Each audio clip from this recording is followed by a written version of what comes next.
Ministeerri muummee Dr. Abiy Ahmed godina Gujiitti hojiilee misoomaa garaagaraa daawwataniiru. Dr. Abiy godina Gujiitti ooyiruu qonna bunnii irratti oomishamaa jiru kan daawwatan yoo ta'u, hojiileen dinqisiisoo fi jajabeeffamuu qaban hojjetamaa akka jiran daawwachuu himan. በጉጂ ዞን ከዚህ ቀደም ታርሶ የማያቅ ለምንም ስራ ውሎ የማያቅ መሬት ላይ Godina Gujiitti lafti kanaan dura qotamee hin beekne ooyiruu gabbataa irratti hojii dinqisiisaa kana ilaalaa jirra. Dhugaa dubbachuuf wantiin asitti taajjabe namni tokko hangam biyya guddisuu fi jijjiiruu akka danda'udha. Hojii fakkeenyummaa qabuun argisi. Itoophiyaan gosa buna Arabikaa jedhamuun addunyaa irratti kan beekamtuudha kan jedhan Ministeerri muummee Dr. Abiy Ahmed kana dura hektaara tokkorraa yoo baay'ate buna kuntaala 10 argamaa akka ture ibsaniiru. Ooyiruu kana irratti dhaabbiin bunaa karaa ammayyaa fi haalli ittiin funaanamu maashinaan sababa ta'eef hektaara tokkorraa callaa bunaa kuntaalli 60 akka argamu hubachuu danda'eera jedhan.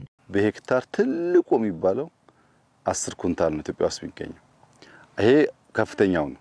Itoophiyaa keessatti hektaara tokkorraa guddaadha kan jedhame buna kuntaala 10 kuntaala 7-8 callaan ni sassaabama. Asitti garuu karaa ammayyaawaan sababa dhaabbateef akkasumas ammi bishaanii xaa'oo teeknooloojiin sababa kennamuuf hektaara tokkorraa haga callaa kuntaala 60tu argamaa jira. Waggaatti oomishni bunaa yeroo lamas walitti qabama. Kun waan addaati.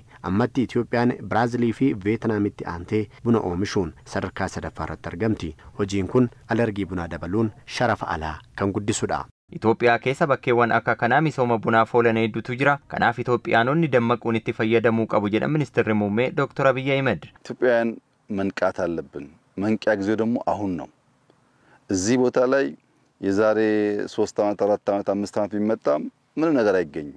Itoophiyaanonni dammaquu qaban yeroon itti dammaqnu ammoo ammadha. Waggaa 3 dura lafa kana dhufnee osoo ilaallee omtuu irra hin jiru. Waggaa muraasa keessatti misoomeera. Asii qofaa waggaatti oomisha bunaa kuntaala 45tu argama. Lafti gabbataan akka kanaa bakkee hedduu jira. Akkuma kanatti osoo hojjetamee biyyi jijjiiramuus guddachuus dandeessi. Garuu ammoo sirriitti dhama'anii hojjechuu barbaachisa.